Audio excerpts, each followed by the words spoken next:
Good morning students. आज हम complex number का एक नया topic Argand plane and polar representation के बारे में हम डिस्कस करेंगे कि किसी भी कॉम्प्लेक्स नंबर को हम किस प्रकार से रिप्रेजेंट कर सकते हैं उनके बारे में, वो भी एक्स वाई अगर उनके कोऑर्डिनेट, जैसे हमने कोऑर्डिनेट ज्योमेट्री में किसी भी point P x comma y को रिप्रेजेंट किया था, उसी प्रकार कॉम्प्लेक्स नंबर को किस प्रकार से रिप्रेजेंट करते हैं उसके बारे में हम डिस्कस करेंगे। ध्यान देना कि हमारे पास वही हम बात करते हैं कि z is equal to x plus iota Y.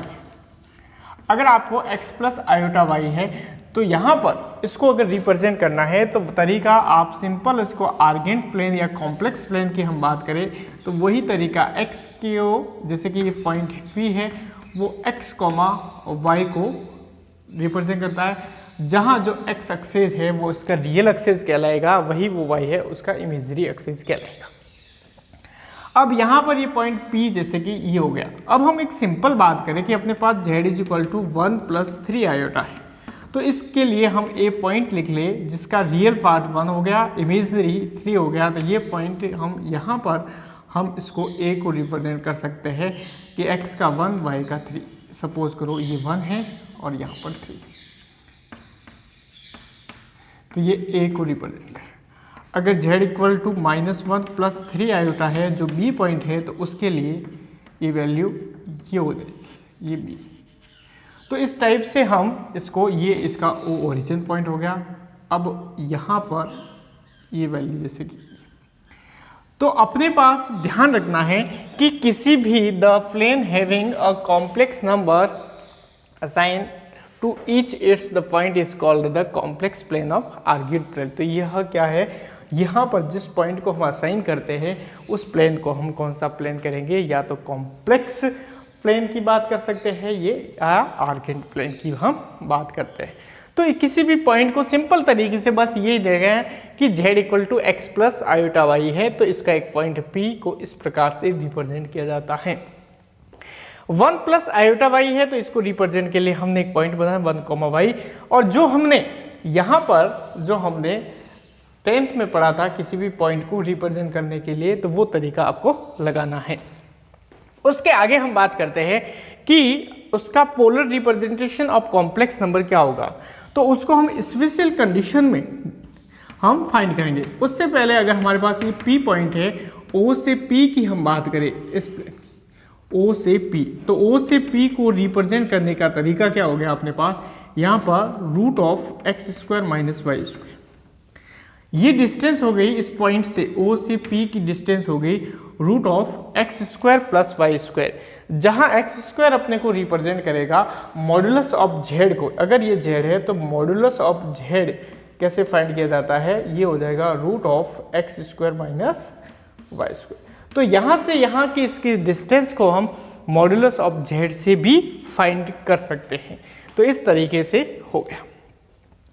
उसके बाद अगर हम उसके कॉन्जुगेट की बात करें, अगर z is equal to x comma y है, और अगर हम z बार को भी कहें कि z equal to x minus iota y, तो ये x है तो इसका z बार क्या हो जाएगा, x माइनस वाई। जो हम इस पॉइंट जो P है उसको इस प्रकार, ये Q पॉइंट है उसको इस प्रकार से हम डिफाइन करेंगे। तो ये इसका क्या कहलाता है, ये जो पॉइंट है और ये वाला P पॉइंट, ये Q, तो Q के कोऑर्डिनेट x माइनस वाई हो गया और P क्या हो गया, x कोमा वाई। जहां अपने पास जो z है उस z को ध्यान से देना, यह x प्लस आयोटा वाई को रिप्रेजेंट करेगा, वही जो z बार है x माइनस आयोटा जो है y को रिप्रेजेंट करेगा। तो यहाँ पर ये जो पॉइंट होगा x कोमा वाई और यहाँ पर होगा x कोमा वाई। अब सेकेंड कंडीशन है कि इसको अपने को polar representation of the complex number क्या होता है, तो उसके लिए हम बात करेंगे कि polar representation of complex number के लिए हम बात करते हैं कि जहां पर z को रिप्रेजेंट करने का तरीका है, z इज इक्वल टू आपके पास है r cos theta plus iota sine theta. अब यहां पर एक कंडीशन में है एंगल को एक रिप्रेजेंट किया गया है थीटा से, वही r को रिप्रेजेंट किया गया है। तो यहाँ पर r equal to r cos theta plus iota sine theta. तो z इज इक्वल टू अपन सिंपल फॉर्म में लिखेंगे r cos theta plus r और यहाँ आयोटा लगा दो साइन थीटा। अगर हम सिंपल बात करें तो यह सिंपल तरीका a प्लस आयोटा b की जो स्टैंडर्ड फॉर्म होती है, जहाँ a अपने पास रिप्रेजेंट होगा r cos थीटा से और वही जो b है वो रिप्रेजेंट होगा r sin थीटा से। जहाँ a उसके रियल पार्ट को डिनोट करता है, वही b इसके इमेजिनरी पार्ट को डिनोट करता है। हमने x y, तो x उसका रियल एक्सेस कहलाएगा, वही जो y का कोऑर्डिनेट होगा वो उसका इमेजिनरी एक्सेस कहलाएगा। यहाँ तक तो अपने पास हो गया ये। जैसे कि अब इसमें हम बात करें कि ग्राफ की बात करें तो इसका ग्राफ इस टाइप से बनता है कि यहाँ पर अगर एक पॉइंट ये है तो ये पॉइंट इस एक्सेस से कितना एंगल बना रहा है, वो एंगल थीटा कहलाता है। एक्स एक्सेस के अकॉर्डिंग एंगल किस टाइप से बनेगा, वो एंगल होता है थीटा। अगर फर्स्ट क्वाड्रेंट में है, ध्यान रखना, इसके एंगल को रिप्रेजेंट करने का तरीका है वो ऐसे चलेगा, माइनस पाई से प्लस पाई, ये वाली कंडीशन अपने को अप्लाई करनी।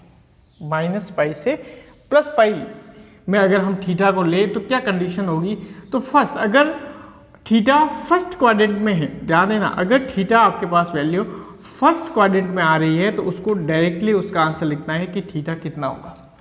पॉजिटिव वैल्यू दे रखी है तो फर्स्ट क्वाड्रेंट में होगी। सेकेंड क्वाड्रेंट में किसी थीटा की अगर वैल्यू आपको फाइंड करनी है तो उसका तरीका ये होगा, आपको पाई माइनस थीटा करना पड़ेगा। यानी कि अगर कोई वैल्यू, जैसे कि हम बात करते हैं टेन की बात करते हैं या कॉस की बात करते हैं, कॉस सेकेंड क्वाड्रेंट में नेगेटिव होता है और सेकेंड क्वाड्रेंट की अगर आपको वैल्यू फाइंड करनी है तो सेकेंड के लिए करोगे कि फर्स्ट क्वाड्रेंट में जो वैल्यू पॉजिटिव होती है उसको पाई में से सब्ट्रैक्ट करके लिखना है। थर्ड क्वाड्रेंट में अगर आपको जाना है, ये सेकेंड में जाने का तरीका हो गया। थर्ड में जाने का तरीका क्या होगा, माइनस पाई प्लस थीटा। और फोर्थ में जाने का तरीका आपके पास हो गया माइनस का थीटा। ये कुछ तरीके हैं जिस तरीके से आपको, अभी हम क्वेश्चन करेंगे तब आपको समझ में आ जाएंगे। अब यहाँ पर हम बात करते हैं कि a is equal to R cos theta को डिफाइन कर रहा है, वही जो b है वो r साइन थीटा को डिफाइन कर रहा है। ये एंगल कैसे फाइंड किया जाता है, ये इससे फाइंड करेंगे हम। यहाँ देखो, अगर आपको r फाइंड करना है तो r आपके पास हो गया, हम ध्यान देंगे इन दोनों का अगर स्क्वायर करते तो r स्क्वायर हो जाएगा a square sine square theta, और वही r स्क्वायर प्लस यहाँ पर हो जाएगा, नहीं ध्यान देना थोड़ा सा, यहाँ पर अगर आपको r स्क्वायर फाइंड करना है तो r स्क्वायर आपके पास हो जाएगा। उसके लिए आप क्या करोगे, a square plus b square को क्या करोगे, आप ऐड करोगे, तो यहाँ पर हो जाएगा r square cos square theta plus r square sine square theta. तो a square plus b square is equals to r square, ये हो गया cos square theta plus sine square theta. अब ध्यान देते हैं कि साइन स्क्वायर थीटा और कॉस स्क्वायर थीटा मिलके 1 हो गया, तो यहाँ पर r स्क्वायर हो गया, तो a square plus B square is equal to R square, तो r is equal to root of a square plus B square. ये कंडीशन आ गई यहाँ पर r की, root of a square plus B square. अब हम थीटा की बात करें, थीटा क्या होगा, तो थीटा इज इक्वल टू होगा, तो हम क्या करेंगे, थीटा के लिए हम क्या करते हैं कि यहाँ पर जो ये जो दे रखा है, हम क्या करेंगे कि b अपॉन a फाइंड करेंगे। तो b अपॉन a क्या होगा, तो b अपॉन a हो जाएगा r sine theta upon r cos theta, r से r कैंसिल हो गया, तो टेन थीटा अपने पास हो गया b अपॉन a। वहीं अगर हम थीटा की बात करें तो थीटा के लिए फॉर्मूला हो गया tan inverse b upon a। ध्यान देना क्या क्या कंडीशन थी। सबसे इंपॉर्टेंट बात है कि किसी भी कॉम्प्लेक्स नंबर को अगर पोलर फॉर्म में अपने को रिप्रेजेंट करना है तो उसका तरीका है z is equal to R cos theta plus iota sine theta, ये वाला सब। जहां पर अगर हम z equal to a plus iota B, उसकी जो स्टैंडर्ड फॉर्म होती है उस स्टैंडर्ड फॉर्म को ये रिप्रेजेंट करता है, तो हमने यहाँ लिख लिया। वही अगर हम कंपेयर करें तो कंपेयर करने पर a अपने पास r cos थीटा आ जाएगा, वहीं पर b r sin थीटा आएगा। अगर आपको आर की वैल्यू फाइंड करनी है तो ध्यान देना, हमने ए जिसको सपोज किया था, ये वाला ए होता है, उसको आर कॉस थीटा मानना है। अगर ए स्क्वायर प्लस बी स्क्वायर का करेंगे तो ये रिजल्ट आएगा। तो डायरेक्ट अगर आपको आर की वैल्यू फाइंड करनी है तो हम आर क्या लिख सकते हैं, यहाँ से जो रियल पार्ट का स्क्वायर प्लस इमेजिनरी पार्ट का स्क्वायर और उसका रूट, ये अपने पास आर को रिप्रेजेंट करेगा। अगर हम थीटा की बात करें तो थीटा के लिए आपको क्या करना है, बी अपॉन ए फाइंड करना है, और बी अपॉन ए जो है वो टेन थीटा के इक्वल होगा, और वही थीटा इक्वल्स टू माइनस का टेन इनवर्स दिस हो जाएगा। तो इस टाइप से हम थीटा फाइंड कर सकते हैं। अब ध्यान देना, थीटा के लिए इंपॉर्टेंट है टेन, कि टेन इनवर्स बी अपॉन ए क्या होता है, हम उसके बारे में देखेंगे। टेन की बात करें तो टेन फर्स्ट क्वाड्रेंट में क्या होता है, पॉजिटिव हो रहा है, तो पॉजिटिव वैल्यू है तो हम ये वैल्यू लिख सकते हैं। ठीक, टेन दो जगह पॉजिटिव हो रहा है, एक फर्स्ट में होता है और उसके बाद में एक थर्ड में होता है। अगर कोई सेकेंड क्वाड्रेंट में एंगल आ रहा है, कि यहाँ से बात करके ये तो फर्स्ट क्वाड्रेंट के लिए अगर एंगल ये P यहाँ रिप्रेजेंट हो रहा है, तो आपको एंगल यहाँ से यहाँ नहीं लेके आपको एंगल यहाँ से यहाँ तक लेना है, जो माइनस पाई प्लस थीटा होगा। अगर आप फोर्थ क्वाड्रेंट में है तो माइनस थीटा लेना है, और सेकंड में है तो पाई माइनस थीटा लेना है। इस टाइप से आपको इसको सॉल्व करना है। अब इसके तो यहाँ पर हमने जो आर्ग्यूड प्लेन दे रखा है, उस प्लेन में जो कॉम्प्लेक्स नंबर रिप्रेजेंट हो रहा है z is equal to a plus iota b में, अब उसमें उसके मॉडुलस और उसके आर्ग्यूमेंट, मॉडुलस को हमने कहा मॉडुलस ऑफ z r के इक्वल होता है, तो हम r फाइंड करना है, और आर्ग्यूमेंट का मतलब उसका एंगल थीटा फाइंड करना है। तो थीटा क्या होगा, इन दोनों को कैसे फाइंड किया जाता है। तो अभी हमने जो सिंपल, पहले आपको कोई भी कॉम्प्लेक्स नंबर जो हमने इसके जो कॉम्प्लेक्स प्लेन में उसको रिप्रेजेंट करने का तरीका बताया था, आपको ये पता लगाना है कि कोई भी नंबर कौन से क्वाड्रेंट में आ रहा है। क्वाड्रेंट में कैसे पता लगाओगे, सिर्फ उसकी इक्वेशन से। जैसे कि फर्स्ट दे रखा है माइनस का 1 माइनस आयोटा रूट 3, ये भी माइनस में, ये भी माइनस में, तो x और y की दोनों वैल्यू नेगेटिव कहाँ होती है, तो वो होती है थर्ड क्वाड्रेंट। तो ये थर्ड क्वाड्रेंट को रिप्रेजेंट करेगा। तो थर्ड क्वाड्रेंट में 10 पॉजिटिव होता है, और थर्ड में जाने का तरीका क्या क्या बताया था, वो था माइनस पाई प्लस थीटा। यानी कि यहाँ पर हम बात करें कि सबसे पहले हम लिखेंगे r जो कॉस थीटा है वो माइनस का 1 है, और वही r जो साइन थीटा है वो कितना है आपके पास, रूट का 3, वो भी माइनस। तो आर स्क्वायर फाइंड करने का तरीका आपके पास हो गया था, आर फाइंड करने का रूट ऑफ क्या था, A square plus B square. यहाँ पर हम बात करें, यहाँ पर z equal to A plus iota B की ये फॉर्म हो, तो a अपने पास -1 हो जाएगा और b अपने पास माइनस का रूट 3। तो सिंपली इसका मॉड्यूलस आपके पास फाइंड हो जाएगा 1, और b का अगर स्क्वायर करेंगे तो रूट 3 का स्क्वायर 3 हो जाएगा, तो r is equal to root का 4, तो r हो जाएगा अपने पास 2। ये डिस्टेंस होती है पॉजिटिव ही आएगी। अब अपने पास फर्स्ट रिजल्ट तो ये आ गया। अब हम उसके आर्ग्यूमेंट की बात करें, आर्ग्यूमेंट कैसे फाइंड किया जाता है, तो आर्ग्यूमेंट के लिए हमने कहा था कि टेन थीटा जो होगा वो b अपॉन ए से हम इसको रिप्रेजेंट करेंगे। तो हम लिखेंगे tan theta is equals to b upon a, तो b अपने पास क्या था, माइनस का रूट 3 अपॉन यहाँ पर क्या था, a की जगह माइनस का 1, तो ये हो जाएगा tan theta is equal to root 3। अब 10 की वैल्यू ध्यान देना, 10 की वैल्यू पॉजिटिव 10 फर्स्ट में भी हो रहा है एंड थर्ड में भी हो रहा है। लेकिन हम इस प्लेन की बात करें तो ये प्लेन माइनस का x है और माइनस का y जो थर्ड क्वाड्रेंट में है, तो वो वैल्यू यहाँ आपको थोड़ा सा ध्यान रखना, आपको थर्ड क्वाड्रेंट की वैल्यू फाइंड करनी है। और थर्ड में मैंने जाने का तरीका बताया, वो होता है माइनस पाई प्लस थीटा, यानी इसके लिए ये थीटा कितना है वो आपको बस पता लगा।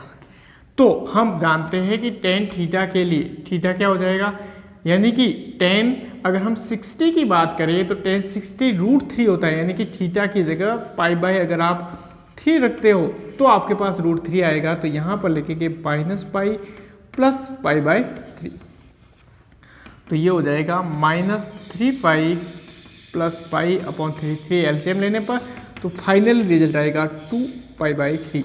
तो यहाँ पर थीटा आपके पास हो जाएगा -2 पाई बाय 3। ये इस टाइप से आपको सॉल्व करना।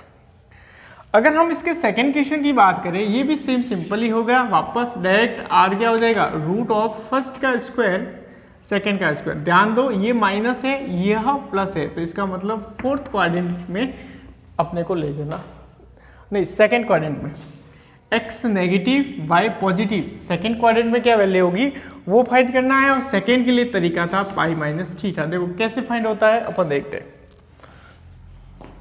तो यहां पर तरीका ये हो गया, r फाइंड करने का तरीका a का स्क्वायर यानी √3 का स्क्वायर 3 प्लस b का स्क्वायर 1 हो गया, तो ये r = 4 का √2 आ गया। थीटा की बात करें तो थीटा अपने पास जो होगा tan थीटा वो होगा b अपॉन a। ध्यान दो b अपॉन a, यहां पर अगर हम बात करें तो a अपने पास है इस सवाल के लिए माइनस का √3, तो वही b अपने पास है 1, तो ये होगा b अपॉन a। तो हम लिखेंगे tan थीटा जो अपने पास हो गया b की वैल्यू हो गई 1, तो हमने यहाँ से लिखा 1, a हो गया -√3। तो ओवरऑल रिजल्ट आ गया tan थीटा = -1 अपॉन √3। √3 हम जानते हैं, 1 अपॉन √3 कितना होता है, तो 1 अपॉन √3 की वैल्यू होती है 10 पाई बाय 6। और सेकेंड में जाने का तरीका अभी हमने कहा था कि ये होगा 10 of pi minus pi by 6, ये हो गया। तो यहाँ पर जो तरीका है हम इसको यहाँ लगा सकते हैं, तो अपने पास ओवरऑल जो रिजल्ट आ जाएगा वो अपने पास आ जाएगा। यहाँ पर ध्यान से देखेंगे तो अपने पास रिजल्ट आ जाएगा थीटा = 6, ध्यान दो, तो इसके आ जाएगा 6 पाई माइनस पाई अपॉन 6, तो थीटा = 5 पाई बाय 6। ये तो यहाँ से हमने देखा r जो है उसके मॉड्यूलस को रिप्रेजेंट करेगा और ये इसके आर्ग्यूमेंट को रिप्रेजेंट करता है। अब इस टाइप से कोई भी क्वेश्चन आए, अगर आपको इसकी पोलर फॉर्म को पूछ रहा है कि उसकी पोलर फॉर्म लिखनी है, तो पोलर फॉर्म सिंपल यही होती है, z = r ब्रैकेट में cos theta plus iota sine theta. अब ध्यान दो, या अगर मैं इस क्वेश्चन की पोलर फॉर्म फाइंड करनी है तो z आपके पास सिंपल हो जाएगा, r कितना था 2 और cos थीटा, तो cos थीटा कितना आया था यहाँ पर एंगल माइनस का 2 पाई बाय 3, तो -2 pi by 3 plus iota sign -2 pi by 3। ये इसका फाइनली आंसर होगा। फॉर्म में रिप्रेजेंट करना है तो सबसे पहले कॉम्प्लेक्स नंबर की जो स्टैंडर्ड फॉर्म होती है उसमें आपको देखना पड़ेगा, जिसमें स्टैंडर्ड फॉर्म उसकी a प्लस आयोटा b से रिप्रेजेंट होती है। यहाँ पर हम देखेंगे, यहाँ डिनोमिनेटर में आयोटा 1 प्लस आयोटा √3, तो सबसे पहले उसको स्टैंडर्ड फॉर्म में हम चेंज करेंगे। तो उसके लिए हमने लास्ट की वीडियो में पढ़ा था कि इसका रैशनलाइजेशन करना है आपको, तो रैशनलाइजेशन करेंगे तब आ जाएगा ये। तो यहाँ पर z हो गया 16 अपॉन 1 प्लस आयोटा √3 को हम बात करते हैं, तो ये आपके पास ध्यान दो, तो z इसको मल्टीप्लाई कर देते हैं, तो ऊपर आ गया 16 और माइनस का आ गया 16 √3 और ये हो गया आयोटा अपॉन, यहाँ पर वही a² प्लस b² से हो जाएगा, क्योंकि आयोटा का स्क्वायर -1 होता है तो 1 + 3 आ जाएगा। तो z आपके पास आ गया 16 अपॉन 4 और वही आयोटा 16 अपॉन 4 √3। फाइनली z की वैल्यू आ जाएगी 4 - 4 √3 आयोटा। ये तो हो गया z। अब z स्टैंडर्ड फॉर्म आ गई, तो वापस सबसे पहले मॉड्यूलस ऑफ z फाइंड करना है, मॉड्यूलस ऑफ z, और मॉड्यूलस ऑफ z क्या होता है, वही r होता है। तो ये हो जाएगा √x² + y² या a² + b², तो ये हो गया 16 प्लस यहाँ 4√3 का स्क्वायर होगा, 4 का तो हो गया स्क्वायर 16 और √3 का हो गया 3, तो r इज इक्वल टू अपने पास फाइनली आंसर आएगा 16 प्लस 48 और वो हो गया रूट का 64 और r आ गया 8। तो इस टाइप से हमने r को फाइंड कर लिया। अब हम एंगल की बात करें तो एंगल में टेन थीटा जो होता है वो b अपॉन a से रिप्रेजेंट करते हैं और वही b क्या होता है, तो a यहाँ पर अगर 4 है तो b आपके पास हो जाएगा -4√3।